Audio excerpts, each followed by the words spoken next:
We ready? All right, cool. Hey guys, what's up? JD from JD Tech TV here, and welcome to the very first episode in a brand new series, Ask JD. So, hi, that's me. This will be a Q&A series where I answer some questions that you've asked me off of Twitter, and I've done Q&As before in the past, but they've been during live streams, and I'm not the biggest fan of live streams. Like, they're not really that polished. Like, the lighting usually isn't pretty good. I can't edit it, so it kind of messes with my OCD a little bit. And I'm not saying that I'll never do live streams again, but we'll see. But you'll be seeing videos like this from me more often, so if you want to ask me questions, just make sure to follow me on Twitter and ask me any question that you want with the hashtag AskJD. So let's get into it. What was your favorite tech of 2017? What type of tech are you looking forward to in 2018? I'd probably have to say that the front row camera was my favorite piece of tech of 2017. I like unique tech. That's typically what I gravitate towards. Or I gravitate towards common tech like a wearable camera, like the front row camera. They're just doing it in a way that nobody else is doing. Which that category of tech isn't always the most popular on the market, but it should. I did make a review on the front row camera, so if you wanted to learn more about it, I'll go ahead and place the link to the video in the description down below. As for the tech that I'm looking most forward to in 2018, I'd have to say probably the Apple AirPods 2, which was my favorite piece of tech of 2016. There's been no rumors about it, there's been no release dates or anything like that, but a man can dream. If you could collaborate with any one creator on this platform, who would you choose and why? Also, if it were not for a collaboration, instead of just hanging out for a day, would you choose the same person or someone different, and why? I like that question.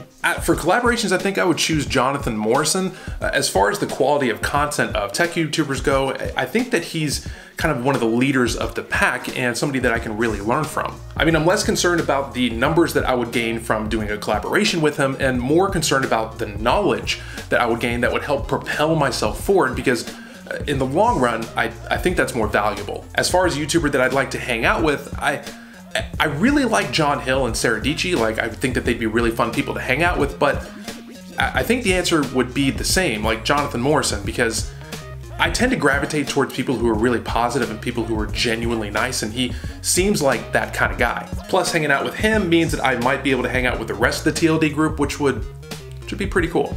What struggles did you have using a smartphone to shoot your videos last year? Yeah, for some of you who may not know, I started YouTube in 2017, and for that entire year, I shot every single one of my videos on a cell phone.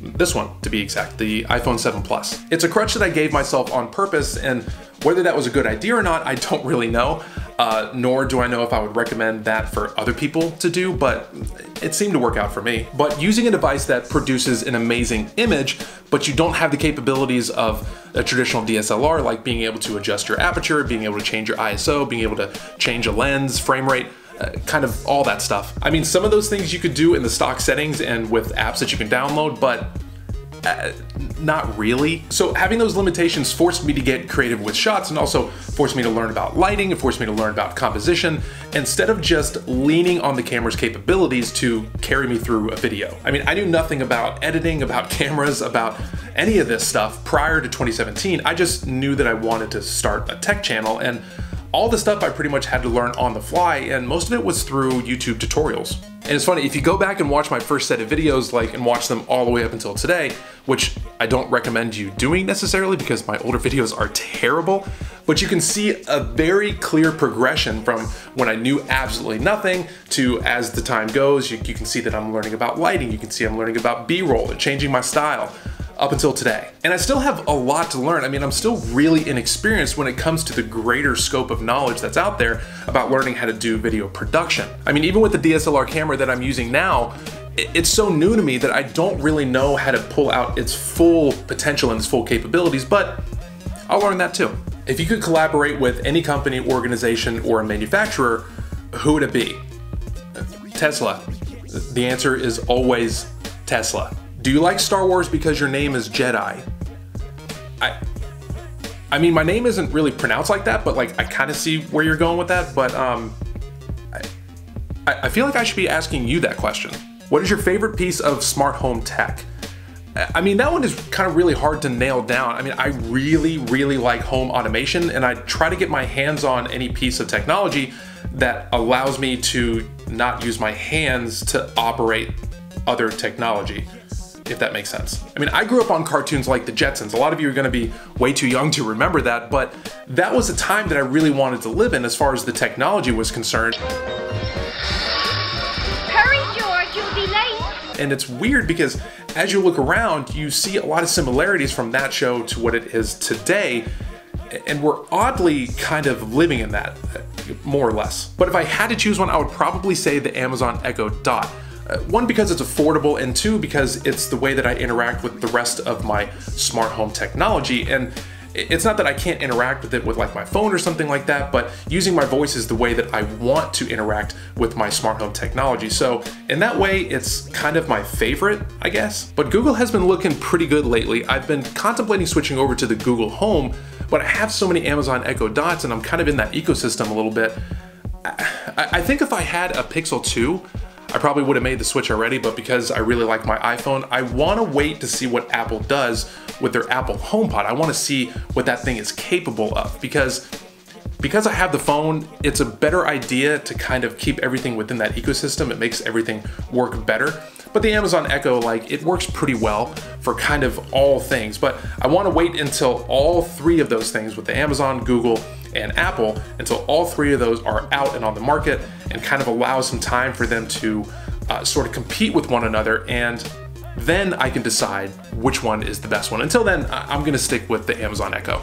And this isn't a question that I got on Twitter, but it's a question that I get a lot on my YouTube channel, usually from this one specific guy, and he says, studio tour. Well, I mean, yeah, man, it's coming. I mean, I'm not even halfway done with finishing this studio. Like, literally, I think people think that this whole place is completely done just because you have this one wall. This is an accent wall. It's the only one that I have painted in the entire room. The rest of them are just, the rest of them have like paint on them of like different colors because I can't choose which color to paint the other walls. I'm not gonna make it this dark color. I'm gonna make them a different color just to give a little bit of contrast and kind of a different background for whenever I decide to shoot on those different sides of the wall. And I don't have artwork up like I do back here, so I have a couple things that I want to put up there.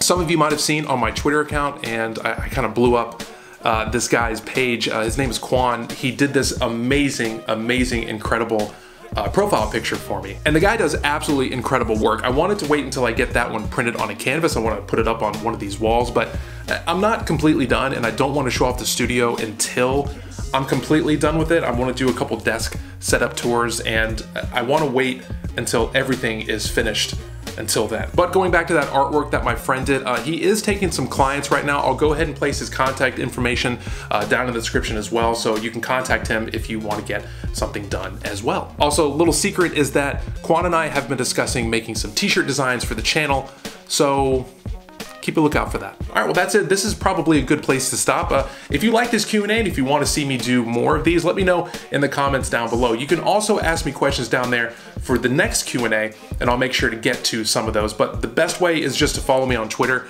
and ask me a question on there. It could be any question, tech-related, not tech-related, doesn't matter.